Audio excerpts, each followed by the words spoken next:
n'abasigaye mu gihugu biciye mu makuru atohojwe neza yerekeye ibisata byose by'ubuzima bw'igihugu. Ikiganiro Humura Burundi gica ku rubuga rwa RPA kuri www.rpa.bi. Humura Burundi.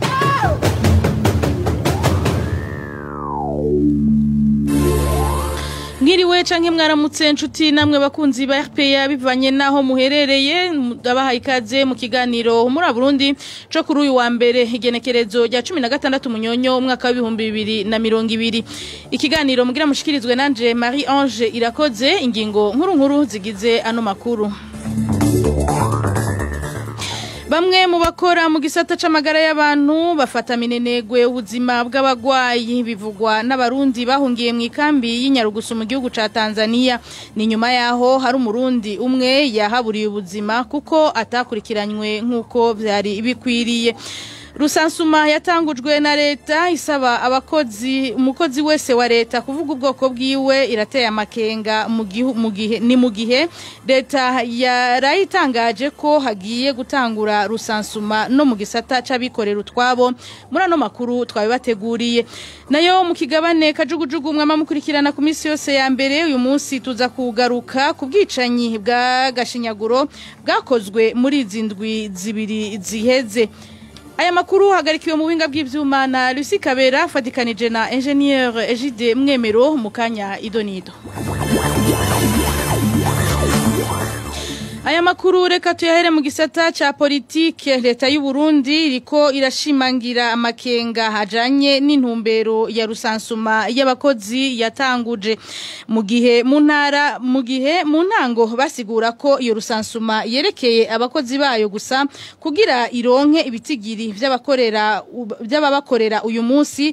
Iyo leta nyene yarayifashe ingingo yo gutanguza ugo rusansuma no mu gisata c'abikorera utwabo. Rusansuma rukaba rusaba zina mukozi wese kuvuga ubwoko bwiwe. Ni nkuru twateguriwe na Ines Gakiza. Mu misi ya mbere y'ugo rusansuma rwatanguye igenekerezo rya 2026 z'ukwezi guheze kwa gitugutu, umushikiranganje w'abakozi n'akazi ka leta Domina Banyankimbona yasiguye ko bateguye ico gikorwa ngo bamenye abakozi bakorera leta uyu munsi baheraho banatunganya neza akazi ka leta. Abakozi bose bamaze gusansumwa igihugu kirashobora kubona ati hariya hari abakozi benshi naho hari abakozi bake, ukamenya gutanga abo bakozi utarinze gusubira kuzana abandi bakozi bashasha. Umaze kumenya ibitigiri ukamenya umukozi wese n'ico akora, uraheza ugategura neza n'imishahara y'abakozi ku buryo bw'uko ku mwaka umushikiranganje ajejwe ikiga ca leta amenya ati jewe ico ntegekanya ku mishahara y'abakozi niki. Insigura ariko itigeze inyura abantu bafatiye ku bibazo abakozi basabwa kwishura na cane ibijanye n'ubwoko bwabo. Uyu munsi leta ubwayo yateye amadidane mu bijanye n'intumbero y'iyo rusansuma mu gihe mu ntango yavuga ko yerekeye abakozi ihemba gusa. Inama shikiranganje ku munsi wa gatanu heze yashinze ko iyo rusansuma nyene igiye gukorwa no mu gisata c'abikorera utwabo. Prosper Ntahogwamiye n'umunyamabanga mukuru akaba n'umuvugizi wa leta. Wizokorwa muri kazoza ubwo rwandiko ruravuga nk'ibijanye no gukora ubwo rusansuma mu mashira hamwe leta ifisemwo imitayi n'ayabigenga. Ingingo yaje kongereza impungenge zari zashikirijwe mu ntango y'ico gikorwa. Abatari bake bakibaza iherezo ry'iyo rusansuma y'amoko y'abakozi bo mu Burundi. Impungenge zishingiye ku bihe bibi vy'ubwicanyi Uburundi bwabayemwo kubera indiyane zishingiye ku moko. Banafatira kandi no kuvyabaye mu bihugu bibanyi kubera nahanye amoko leta ya Evariste Ndayishimiye iriko ishira imbere. Inesi Gakiza tukiri muri ico gisata nyene ca politike. Kuri uyu wa mbere niho hatanguzwa ku mugaragaro indwi yahariwe umugwanyi. Ibirori bikaba vyabereye muri zone Muzinda komine Rugazi intara ya Bubanza. Mwijambo ryashikirijwe na Joseph Ntakarutimana cegera c'umunyamabanga mukuru w'umugambwe CNDD-FDD yamenyesheje ko arakaryo ko kwibuka ibihe bibi byaranze Burundi kuva mu mwaka w'1960 kubera abategetsi babi. Kurikira Joseph Ntakirutimana nicegera c'umunyamabanga mukuru w'umugambwe CNDD-FDD. Muradutunga mu buhinga bw'ivyuma batubwiye yuko iyo nkuru itaraboneka reka duce tuyisubiramwo mu kanya. Bongeye kutubwira yuko iyo nkuru ibonetse kuri uyu wa mbere niho hatanguzwa ku mugaragaro hindwi yahariwe umugwanyi. Ibirori bikaba vyabereye muri zone Muzinda komine Rugazi y'intara ya Bubanza nkuko twari tuhejeje kubabwira mu majambo yashikirijwe na Joseph Ntakirutimana ari nawe cegera ca mbere c'umunyamabanga mukuru w'umugambwe CNDD-FDD. Reka tumukurikira.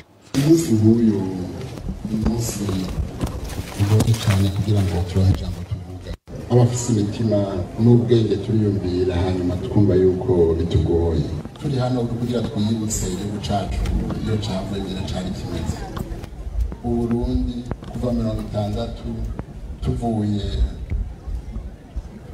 ku bakoroni tukaja mu kwikukira twaragize ingorane zo kuronka abategetsi babi cyane ubutegetsi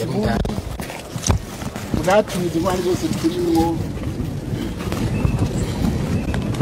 tuzishikamwo abategetsi twaronse barabaye bagateranya ku 65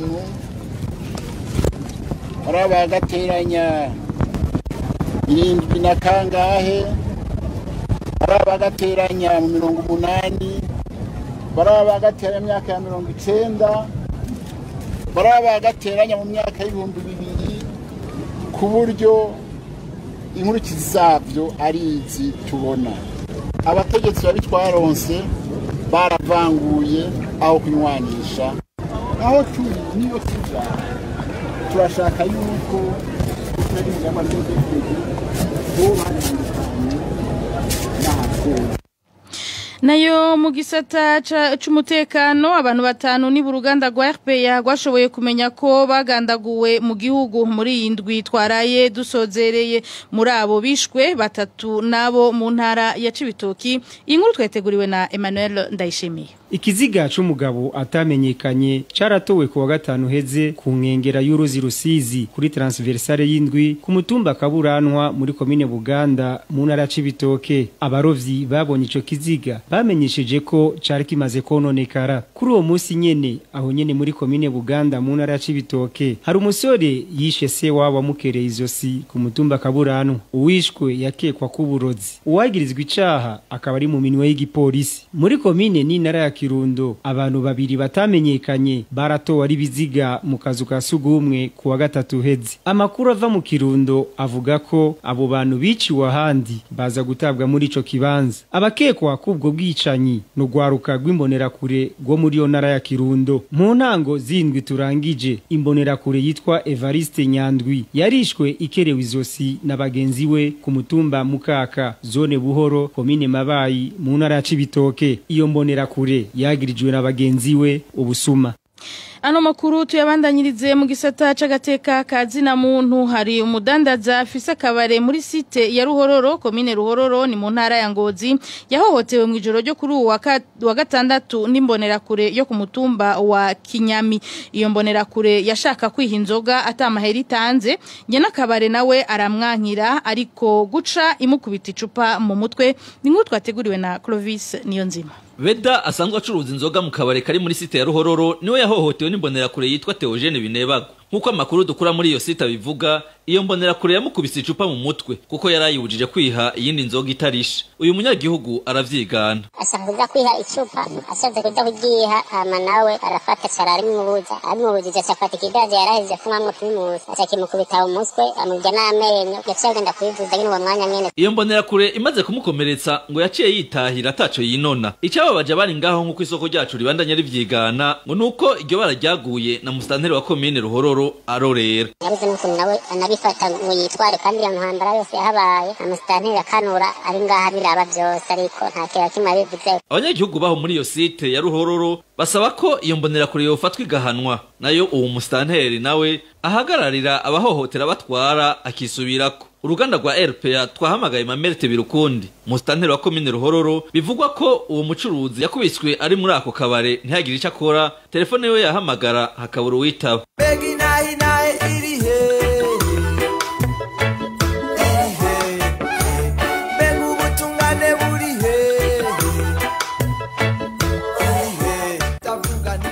RPA yifatikanije n'abamenyesha makuru Agnes Ndirubusa, Christine Kamikazi, Terence Mozenzi na Egide Harerimana b'ikinyamakuru Iwacu. Bafunzwe kuva ku igenekerezo rya 22 Gitugutu umwaka wa 2019.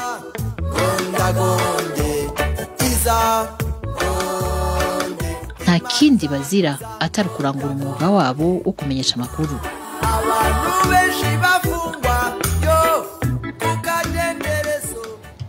Ano makuru tuyabandanyirize mu gisata c'imibano ibituma abana bahitamwo kuja mwibarabara biri imice myinshi. Kubwa David Niganza umwe mu baharanira agateka k'abana muri ivyo bituma harimo ubukene n'ubugaba bw'abavyeyi. David Niganza asigura rero ko muri abo bana hari abo vyoroshe kuruta abandi kubakura muri ubwo buzima bwo mwibarabara bivanye n'imvo zatumye bajayo. Dukurikire David Ninganza umwe mu baharanira agateka k'abana. Hariho abana ubwa mbere bo mwibarabara twokwita les enfants de la rue, hari n'abana baba bagendera mwibarabara les enfants en situation de rue. Nukuvuga ko bamwe baba mwibarabara nibwo buzima bwabo bwa misi yose ijoro n'umutaga buramuko bwabo buri ngaho. Muga abandi nabo bamwe bazanwa n'abaza kubakoresha bajya babasegesha hanyuma hari nabo bakota. Abo biroroha kubasubiza iyo baje bava bagoye gusubiza mu miryango nabo bana ubuzima bwabo buraro n'uburamuko buri mwibarabara. Rero umuntu yo kwibasa ikibazo ni kweri ku mwana aba mwibarabara iyo babajije bishira inyishu zitandukanye. Rero hariho umwana ari mwibarabara kuko abavyeyi biwe ari bigaba kuko ari babiri badashobora kugomba gucira ingero umwana kuko bitwaza ubukene. Umwana rero si warera abavyeyi siwe yiruka kugira abavyeyi babeho. Abavyeyi nibo bakoresha inguvu nibo bakoresha umutwe kugira ngo batunge umwana. Hanyuma hari n'abandi bana bari mwibarabara kuko ari imfuvyi ivyabo byahavuye bishikirwa n'inshuti zabo hanyuma bagaca bahitamwo kubangaza kugira bimwe babigurishe kumbure atagifashi. Abandi nabo arakubwira ko usanga umuvyeyi yarapfuye mugabo mukase agaca amutoteza kuko atashoboye kumbure kumurera canke atagize agatima k'umuvyeyi mwiza w'umusubirizi mugihe uwundi yitavye Imana. David Ninganza amenyesha kandi ko gukura abo bana mwibarabara ari umugambi usaba ubwitonzi bwinshi. Subira mwumvirize David Ninganza. Kugira ngo umwana ave mwibarabara utegerezwa gutora inyishu ya kimwe kimwe c'ivyo navuze canke kiri muri ivyo navuze umwana aba yakubwiye. Ikigira kabiri nuguca utera indi ntambwe ukaje umwana yajava ukabaza mbega ivyo umwana yakubwiye nivyo kuko ashobora kukubesha kuko n'abana twarabibonye barabesha cyane. Araguha inkuru itariyo akubwira ko avuka mu bumanuko avuka mu burengero akavuka mu buraruko avuka mu bumanuko. Urumva nuguca rero utegura umuryango ugategura izo nshuti ugategura ababanyi hanyuma ugategura n'abajeje intwaro ku rwego rwo hasi. Byari ibintu bimeze neza cyane kw'abana bagumayo. Icakane nico twita post réintégration. Mbega none kari yari ndamufasha iki ko ari yari akwiye iki. Hari umwana akiri muto ashobora kuja ku ishuri kuko yigeze no kuba yiga kumbure imyaka y'aracaye mukundira. Uwundi ushobora gusanga bisaba kwaja mu myuga kuko niho hagishoboka imyaka yararenze. Uwundi ugasanga kumbure ukeneye imyuga ashobora gukora iyo twita activité génératrice de revenu. Mbega uyu twamufasha gute umwuga yokora n'uyu. Urumva rero umwana usubije mu buzima avuka Inyanzarake hari ibikorwa bibera Inyanzarake, uvuka Ingozi hari ibikorwa bibera Ingozi, uvuka mu Cankuzo hari ibikorwa bibera mu Cankuzo. Ubanza kuraba mbega uyu mwana ahandamushize ni hehe ibikorwa bishoboka kumutunga vyoba ibihe. Bisaba ubwenge bisaba ubwitonzi ni nk'ibiharuro nta kuyenda. Ibiharuro wihenze bica bigaragaza gusubiza umwana muhira nawe wihenze kuko agutanga gusubira hahandi wamukura. Ikibi rero kirimo cyo gusubiza umwana mwibarabara akagaruka nuko atagaruka wenyene nuko acazarana n'abandi. Uwo yari David Ninganza umwe mu baharanira agateka k'abana. Tubandanyirize ano makuru mu gisata c'inkino. Amasura mashasha yaba umumenyereza canke abakinyi bamwe nivyo biriko biratuma umugwi inserukira gihugu w'umupira w'amaguru mu Burundi wigenza neza neza muri no misi. Uyo numwihwezo umumenyesha makuru yigenga w'inkino Steve Derrick Ndizeye. Kubwiwe ngo hamwe ishira hamwe ry'umupira w'amaguru ryotunganya neza ivy'umugwi nserukiragihugu ntaco buza ko Uburundi bwoshobora gushika mu nkino za nyuma z'igikombe c'imigwi nserukirabihugu ca Afrika. Tumukurikire. Icambere ni impinduka yabaye kumenyereza mukuru w'umugwi nserukiragihugu intamba mu rugamba Jiminda Yizeye. Ndizera yuko bigaragara ko inkino zose habonetse yuko hari cyahindutse. Ikindi naco namaraso mashasha y'abakinyi. Uwa mbere si mushasha n'umukinyi Saidon Ntibazonkiza kuva agarutse mu rukino rwa mbere yakinye yavyifashemwo neza, hanyuma mu nkino zakurikiye uwo mukinyi niwe yongeye kugaragaza ubuhinga n'ubukerebutsi budasanzwe. Hanyuma amaraso mashasha nayo novuga yuko ari umuzo w'umukinyi Marco Weymans asanzwe akina mu gihugu ca Swede. Ikibanza yaje ko ari kibanza twari tumaze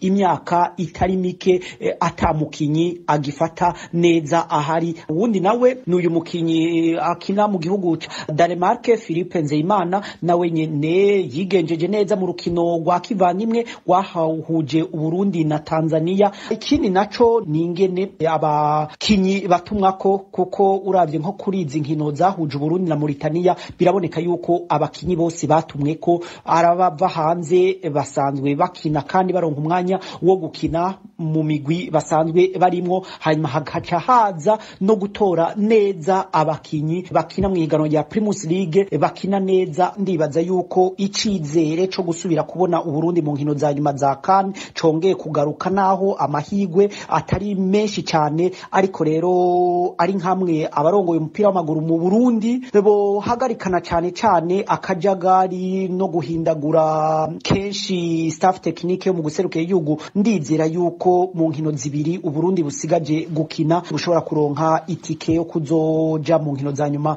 za CAN, ariko navyo nyene bivanye n'umwumvikano wa staff technique yose n'indongozi z'umupira w'amaguru mu Burundi, na cyane no gukurikirana abo bakinyi bose bariko baratera iteka igihugu iyo bakina hakaza umukinyi abikwiye. Ibyo Steve Derrick Ndizeye akaba abivuze inyuma y'urukino rwaraye rubaye kuri uyu w'Imana, aho Burundi bwatahukanye intsinzi y'ibitsindo 3-1 mu nkino zo gukurakuranamwo kugira haboneke imigwi ija mu gikombe ca Afrika co mu mwaka w'2021. Mu mugwi Uburundi burimwo igihugu ca Maroc kikaba kiri mu kibanza ca mbere gifise amanota 7. Mauritania ni ya kabiri ifise amanota 5. Uburundi nibwo bugira gatatu bufise amanota 4. Centrafrique ni ya nyuma muri uwo mugwi kuko ifise amanota 3 yonyene. Mu binga bw'ivyuma batumirira mate tubandanye. Humura Burundi. Tubandanyirize no makuru mu gisata c'impunzi. Bamwe mu mpunzi z'abarundi bari mu ikambi y'Inyarugusu mu gihugu ca Tanzania bariyamiriza ukuntu abakora mu gisata c'amagara y'abantu muri iyo kambi bafata minenegwe ubuzima bw'abagwayi. Babishikirije mu nyuma yaho hari impunzi y'umurundi yitavye Imana kuko atakurikiranywe neza n'abaganga. Ni inkuru twateguriwe na Balthazar Miburo. Uwo murundi w'impunzi bagenziwe bavuga ko yitavye Imana kubera ko atakurikiranwe nk'uko bitegerezwa, azwi ku izina rya Bosco Ndikumana batazira Miyambiri wo muri zone y'Icumi. Yaramaze igihe agwaye kuguru aho kwamubabaza cyane nk'uko bivugwa n'umwe mu mpunzi. Uwo mupapa yarasanganywe ingwara yo kuba yarasanganywe kuvyimba ko kuguru hamande y'ikirenge, kuguru kuravyimba arakomererwa cyane aho ahagera n'amasira hatigamwo muri ico gikomere. Amakuru dukuraho mu ikambi ya Nyarugusu avuga ko bahavuye amujana kumuvuriza muri bimwe mu bitaro i Dar es Salaam, ariko abaganga baho bamenyesheje ko batabishoboye kumuvura, baca basaba ko yoja kuvurizwa hanze, maze abaganga bo mu ikambi y'Inyarugusu baraheza bakwega amaguru. Ariko ubwo buryo bamurungicemwo bamugarukanye Nyarugusu mu ikambi yarasaba sanzwe bamwe bakuru murungika acaricara baramurindiriza ukwezi kwa mbere, ukwezi kwa kabiri, kwa gatatu, amezi 5 yarayamaze ngaha. Iyo rifero kandi yanditezwa kumara nk'ukwezi kumwe akaba yamaze gutwagwa kuza gukurikirana ubuzima bw'iyo hanze, emergency protection, akaba ari were kucavugwa neza gakira. Ariko amezi 5 yarayamaze ari hano abuze ikimufasha. Kuri uyu wa gatandatu ku bitaro vyo mu ikambi ya Nyarugusu barafashe ingingo yo kumuvura naho nyene bari bamenyesheje ko batabishoboye. Inyuma yo kumuca umutsi ngo baciye bamusiga ariko aravirirana. Bamuciye umuci, uwo muci baranka kuzibira, baranka kumuvura, kweri yamaze amasaha 6 ariko avirirana atamuti mwe ariko bamuha usikarinda sandaba aracikana. Impunzi zaho mu ikambi ya Nyarugusu zisaba ko iyo ngendo yo gufata minenegwa abagwayi yohagarara. Twagerageje kurondera abakora mu ishirahamwe ry'abaganga batagira imbibe MSF basanzwe bari mu bafasha mu gisata c'amagara y'abantu aho mu ikambi ya Nyarugusu ariko twabakenye. Bartazar Miburo tukiri muri ico gisata nyene c'impunzi ubukene bw'ibikoresho by'isuku vyagenewe abakenyezi n'abigeme buribonekeza mu ikambi y'Irusenda mu gihugu giharanira intwaro rusangi ya Kongo. Ni mu gihe ishirahamwe ryitawe impunzi HCR rimaze amezi 4 ridatanga ivyo bikoresho. Abakenyezi n'abigeme bahungiye muri iyo kambi bagatinya kwandura indwara zifatiye mu bihimba vy'irondoka.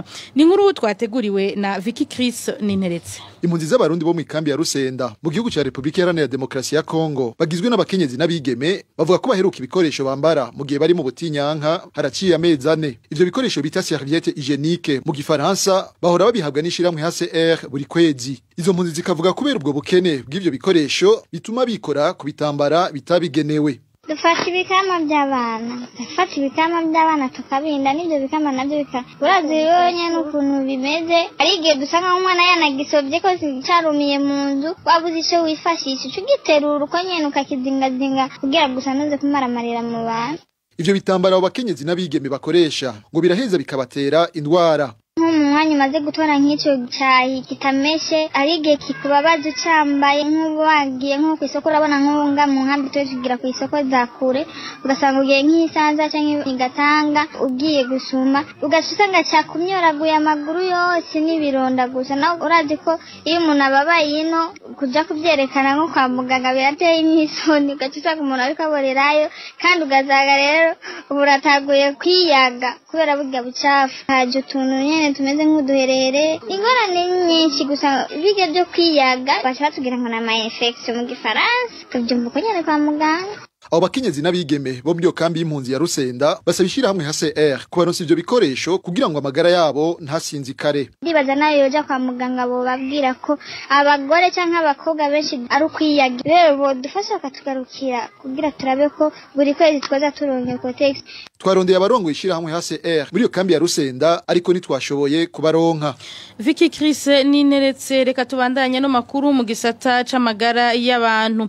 Indwara zo gucibwamwo no kudahwa zije giturumbuka zishobora gutegwa n'ivyo kurya vyanduye imikrobe canke vyahumanijwe n'uburozi bivugwa na muganga Nshimirimana Jean Baptiste avuga mugabo ko araho umuganga ho kumenya neza icabiteye hakoreshejwe ibipimo abishikirije inyuma yaho kuwa gatandatu heze hari abanyagihugu babiri bapfuye abarenga 19 binjira ibitaro biturutse ku mutobe banyoye ku mutumba Nyabuzi komine n'intara ya Ruyigi kurikira muganga Nshimirimana Jean Baptiste.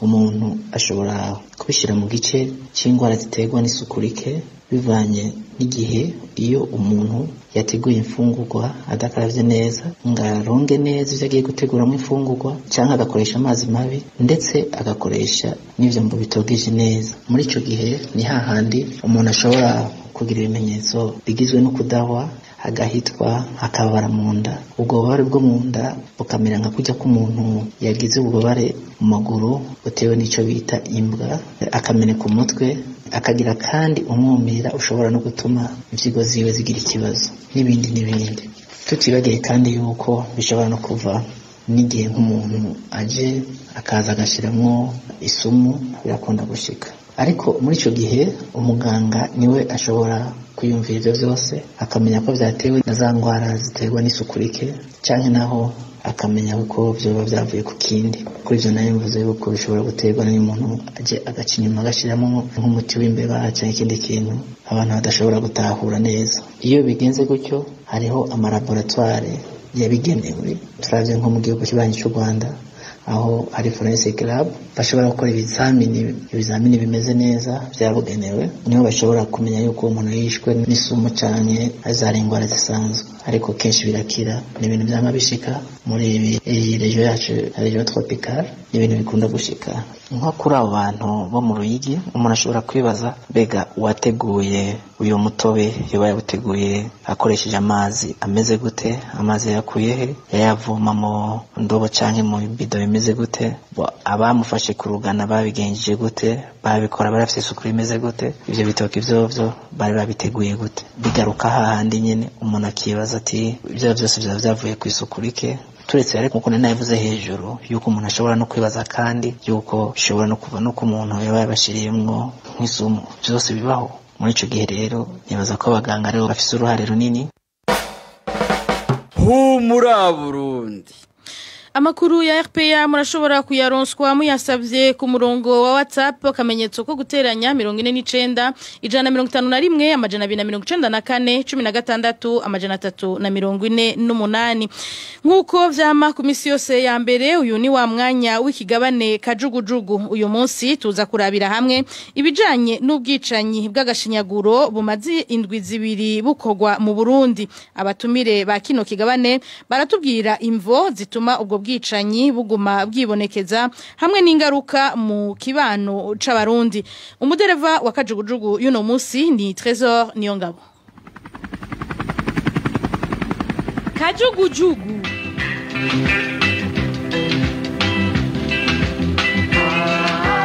Kajugujugu ni kiganiro kidusesangurira ibijanye n'ibihe bikomeye biranga ubuzima bw'igihugu.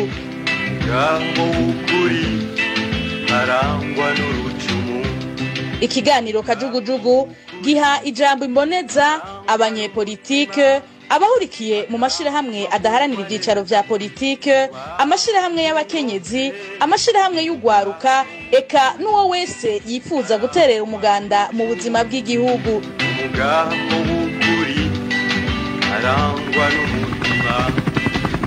Ikiganiro Kajugujugu mugishikirizwa ku misi yose ya mbere n'abamenyesha makuru ba Radio Publique Africaine ijwi ry'Abanyagihugu.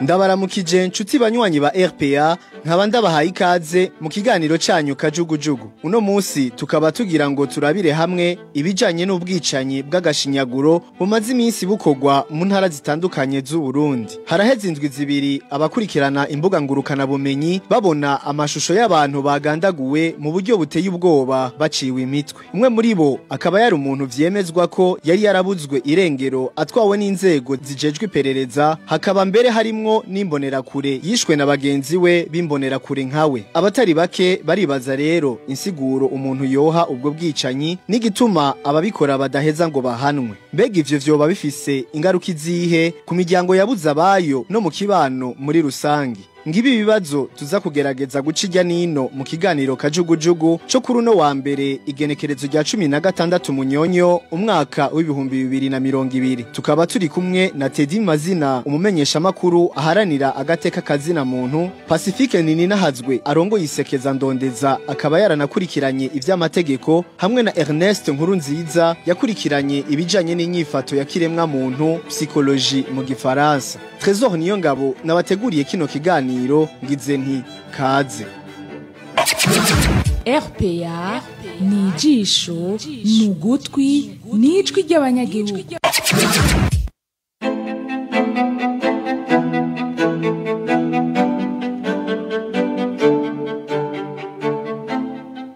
Ndongeye kubaha ikaze nkuko mwavyumvise mu ntangamarara muri zindwi zibiri ziheze abantu batari bake baragandaguwe bunyamaswa baciwe imitwe. Muri abo uruganda rwa RPA rukaba rwashoboye kumenyamwo bane aribo Hafashimana Domitira, Nyandwi Evariste, Jean-Pierre Bukuru hamwe n'umunyagihugu wo mu ntara ya Cibitoke atamenyekanye izina. Muri kino kiganiro Pacifique Ninahazwe arongo yisekeza ndondeza aragaruka kuri bamwe muri abo avuga ko vyagaragaye neza ko abakoze ubwo bwicanyi basa n'abatakinyegeza ibimenyetso by'ukungene abo bantu bagandaguwe. nko mu buno burorero bubiri twabonye muri zino ndwi zibiri ziheze ubundi ababikora ntibamenyekana gose ariko ubu vyateye bija ku rugero n'ababikora batera bimera nk'abavyigamba bakavyerekana aho nofata akarorero ka Jean Pierre Bukuru mu basangira agacupa muri abo yita abagenzi hari harimwo umwe azwi ko ari mu informateur umuntu atanga amakuru kwa Joseph Mathias Niyonzima wo mwiperereza hanyuma bamwe basangira agacupa bahejeje Jean Pierre asohotse hacaza abantu bari mu modoka twumvise ko ari ya Joseph Mathias Niyonzima baramujana ariko haciye imisi 10 niho umuryango waronse ifoto iteye ubwoba irungikirwa ifoto y'ikiziga cya Jean Pierre Bukuru twarabajije ifoto yavuye he natubwiye ati twayirungikiwe n'umukozi w'iperereza yagize ati nimumbaza ibindi byinshi kandi izina ryanje ntimurivuge no wapfuye ariko ngivyo ivyashikiye mwene wanyu nimubandanye murondera birebire ntawe muzosubira kubona bisiguraho ku ruhande rumwe babikora nyene kumbure harimo n'ico cyo kongera gutera ubwoba guca intege imiryango akandi karorero nkako ni vyabaye muri commune Mabayi Evariste Nyandwi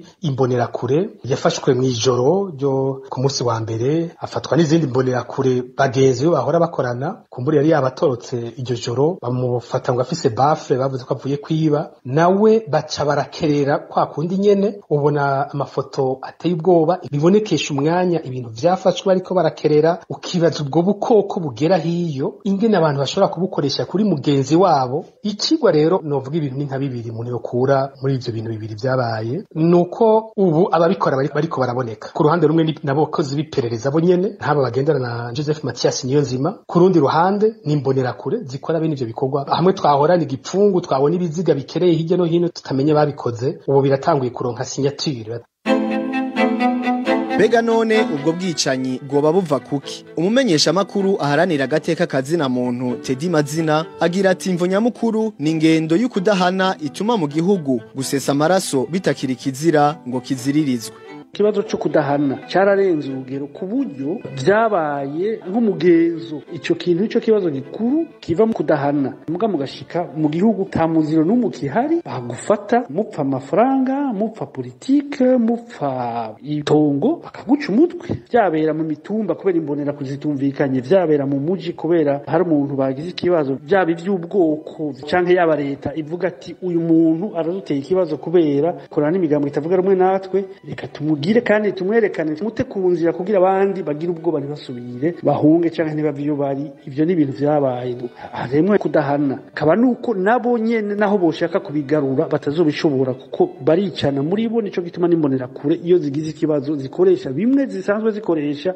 ziriko zica abatavuga rumwe na leta Ikana Pacifique Nininahazwe nawe nyene niyo nsigura atanga we anavuga ko abategetsi bari bajejwe guhasha abakoze ubwo bwicanyi bahitamwo nyabuna guca inkoni ngufi no kubagira ibikoresho ni cakindi cuko bazi ko bariko bakora ivyo batumwe ico rero ntabwo abagifise ko uravye ingene leta yifata kuri bene ivyo bibazo nagacerere ntangere umuntu arapfa abantu baratabaza birandikwa ntihagire ikintu na gitoya gikurikira mu nzego z'igihugu birava kandi ukwimenyera kudasanzwe bamaze kuba mu bwicanyi bwinshi cyane ku buryo ubuzima bw'umuntu wabo atana kimwe bikibabwiye kwica umuntu bimeze nko kwica impene cyangwa kwica akanyegeri iwabo nuko bazi ko ataguhanwa kuriho bagize Mathias Nyanzima nabo bagenda ntibazokwigira bahamagarwa kuri ivyo bintu hariho umugwi w'abantu bazi ko bashobora gukora ivyo bashaka vyose atankurikiza imbonera kuri zica umuntu kuriye ntarondera no kunyegeza no guhamba kumwe bahora bagira ni ikimenyetso ko bazi ko atankurikizi bene ivyo bikorwa bifise niko haravuzwe ko izo mbonera kure zoba zarafashwe zigapfungirwa imabayi ni mwibaze ubundi wese nawe yari kwica imbonera kure kujya ingene vyaca bigenda atari uwo mu mbonera kure mugabe imbonera ko ngo bazisize ngo mu gasho ka komine mabayi nta kindi wumva naho byo kitwa ngo biraduze gato birabandanije barashobora kumutwara muri prison kanaka akazohamara amezi akazohamara umwaka no muri ayo maprizo bayagezemwo baronka y'akazi baca bitwa ko bajejwe umutekano bitwa bajejwe gusuma urusaku ku bandi banyororo nkabo umuntu aribaza rero ati mbega ubwo bwicanyi butagira izina bwoba bugamije iki umumenyesha makuru aharanira agateka kazina muntu Teddy Mazina asigura ko ivyo ari uburyo bwo kuzimanganya ubuzima bwa kiremwa muntu bukoreshwa n'abafise ubutegetsi ico yise méthode d'exécution kugira ngo batere ubwoba abo batwara ivyo bigasa nuko ari uburyo bwabo bwo kurongora igihugu yise mode de gouvernance mu gifaransa kuba abantu bariko baratorwa ibiziga canke basanga abantu baciwe imitwe n'ibintu bimaze imyaka, n'ibintu vyabonetse mu buryo bwo kwica abantu canke bwo gukora iterabwoba kuva mu ntambara za kera igihe perezida Ndadaye yaragipfa. Sindiko ndavuga yuko ababikora ubu aribo babikora kera, mugabo na CNDD-FDD nk'umugambwe canke nk'umuhari wa Rwana bavyita mu gifaransa les méthodes d'exécution multiples. Iyo igihugu kiba kiri mu nzira yo kurondera amahoro twari ku repertoire ya les méthodes d'exécution kuko zimwe zijamwo les viols odieux baca bica abo bagore baba bavyoye, nizo zijamwo la torture, nizo zijamwo ama décapitation, babikoresha mu gutera ubwoba abantu kugira ngo umwansi ntasubire kubahuka kubegera canke agire ngo ibikoko abantu bose bafata babaca imitwe. Vyarongeye biraboneka mu gihe bari batangiye kwica abantu muri opposition. Si bishasha, igiteye ubwoba nuko abo tumenya n'ibiziga bitogwa canke ibibasha kumenyekana mu bishwe canke mu babuzwe irengero ni bake kurusha ababa bapfuye. Leta yarize kuva ingorane zabaye mu 2015 yarize yuko ubu ibiziga bitogwa kandi bigaharugwa kandi ikabibazwa. Bari bamaze kumenya ingene bafata umuntu bakamuzimanganya ntaboneke. Hariho imigambi imwe nkazandondeza n'abandi barondeza abantu, urumva n'ubuzi birengero arabakurikirana. Mugabo ubu rero iyo babonye hari abantu bahagurutse bavuga bati ibintu muri ko murakora ntibishoboka, baca basubira kwerekana ububisha. Ni hamwe usanga ubwicanyi bwabaye mode de gouvernance, imikorere ya leta. Ikigoye nuko uno munsi hari imvugo zibiri. Hari imvugo imwe abantu bavuga ngo baratowe, ngo baratoye, ngo ibintu byose bimeze neza, mugabo bariko baranigagura abo bantu bose canke bapfunga abo bantu bose batavuga rumwe nabo. Iyindi nayo ikabandanya ikora ubwicanyi kandi bukora misi yose canke abantu batogwa mu nzuzi ari benshi. Si intumbero, si ubutumwa bariko baratanga ubusi, ibintu bariko barabwira abantu bati no munsi bigeza aha niterabwo bagomvye kuvyura canke ari abantu babimenyereye bafise ikibazo n'umuntu bamutwaye bagenda bakamwica uko bamenyereye kubikora. Muti mbega none ingaruka z'ubwo bubisha ziraheza zikabizihe ku miryango yagandaguriwe abayo no mu kibano muri rusangi. Pacifique Nininahazwe arongo yisekeza ndondeza avuga ati ubwo bwicanyi bw'agashinyaguro butuma umutima w'ubunyamaswa n'umugenzo wo kutubaha kiremwa muntu vyiganza mu gihugu. Ingaruka ya mbere ni umwiheburo udasanzwe kuri bene abantu. Ubonye umwana wawe, murumuna wawe, muvyeyi wawe, umugabo wawe yabaye kuriya, umugore wawe, uracika intege. Ni umubabaro ushika ahantu kure cyane mu muntu. Rero ivyo nivyo nyene banakeneye abategetsi bagira bati abarundi ni mubereke ko dushoboye gukora ibintu vyose kandi umuntu ushobora kumugira ico dushatse cose, batekereze batwubahe gusa. Ariko kandi biranavyara n'ikindi kitari ico, uwo mutima w'ubukoko utera wiganza. Uyu munsi urabona abatwara Burundi bavuga bati benshi ni impfuvyi zo mu 72 bafashe ubutegetsi aho gufuta ivyababaye ko kugira ntibisubire kuba ku Barundi, bazanye umutima ahubwo w'ububisha busumba uko nabo babikorewe. Nabo abariko barabikora uyu munsi baribagira ko ari kwa kundi nyene vyabagendeye nabo. Nico gituma namashimika nibutsa ko ibi bintu atakamaro na kamwe bifise, nayibaza ko bakomeye mu mwanya wavyo baba bibesha kuko bidutwara ahantu habi. Ndayite iyo culture de violence, iyo ngendo y'ugusesa amaraso y'ukwicana ikiguma ikomera mu mitima y'ugwaruka rw'abarundi ku buryo ejo bishobora kugorana ngene twibaza hazoba hameze. Ivyo bintu umutegetsi afise ubwenge kandi akunda igihugu yokora ibishoboka byose bigahera n'ingoga. Ernest Nkurunziza yakurikiranye ibijanye n'inyifato ya kiremwa muntu asigura ko ingaruka mbi ya mbere ari uko igihugu usanga gisigaye cuzuyemwo abantu bafise ingwara zo mu mutwe, ivyo bigakwega n'izindi ngaruka mbi nyinshi harimwo nuko ubukene buca bwiyongera mu gihugu. Mu miryango yabuze abayo ikabuzwa no kugandara n'umubabaro n'agahinda, bugarijwe n'ubwoba n'amaganya imbere yaho ababiciye bagaruka kubatera ubwoba no kubigamba. Mu miryango y'abakenyezi babuze ababo baratubwira ko hari abakenyezi bahahamutse batuntuye ku mitima yabo, bahindutse bakabibiragi kandi kera baravuga kubera agahinda kabuzuye ku mutima. Hari abagwaye mu mitwe basigaye barabaye abasazi, ubajije barakubwira ko mu bigo vy'abagwayi bo mu mutwi Bujumbura n'Ingozi abenshi arabava mu miryango yiciwe abayo. Ibitigiri vy'abagwayi muri ivyo bigo vyarongerekanye bimwe biteye ubwoba kubera iki kiza cateye Burundi kuva mu 2015. Ubajije barakubwira ko abana babuze abavyeyi muri ibi bihe baca baheba amashure akaba aribo baja kugwiza ibitigiri vy'abana mu mabarabara birirwa barasega mu bisagara. Umuntu yitegereje agatohoza urumva yuko ibitigiri vy'abantu biyahura ari ibitigiri vyarenze urugero. Urabona yuko abiyahura harimwo benshi bashikiwe n'ibi vyago igihugu kiriko kiracamwo. Amabi n'ubwicanyi bikorwa mu Burundi nivyo bituma ubukene bwiyongera mu miryango, kuko hicwa hagatotezwa abavyeyi, ugwaruka usanga ahanini aribo bahagarikiye imiryango, aribo bari bayibeshejeho.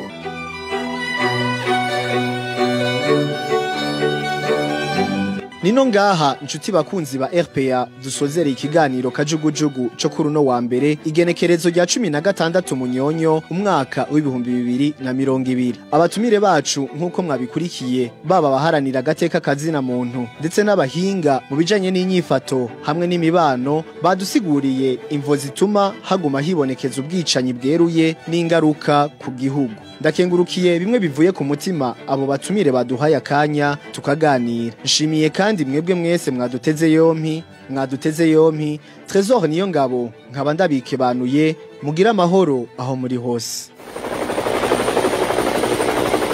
Cyari kiganiro kajugujugu. Tuzosubira ku munsi wa mbere nk'aya mango.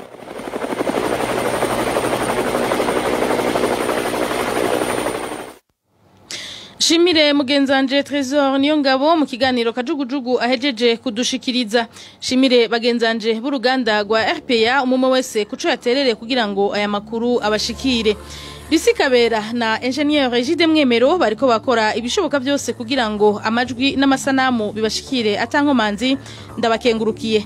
Shimire cyane mwebwe mwese mwaduhaye umwanya wanyu mukadutega yompi. Kuri mikro mwari kumwe nanje Marie-Ange irakoze ni jene ko ndabashikiriza kino kiganiro caciye mu kiganiro muri Burundi cyo kuri uyu wa mbere igenekezo rya 16 Munyonyo umwaka wa 2020. Ndabasezere ndabifuriza iteka nitekane giraho muba mwubahwe naho gutaha.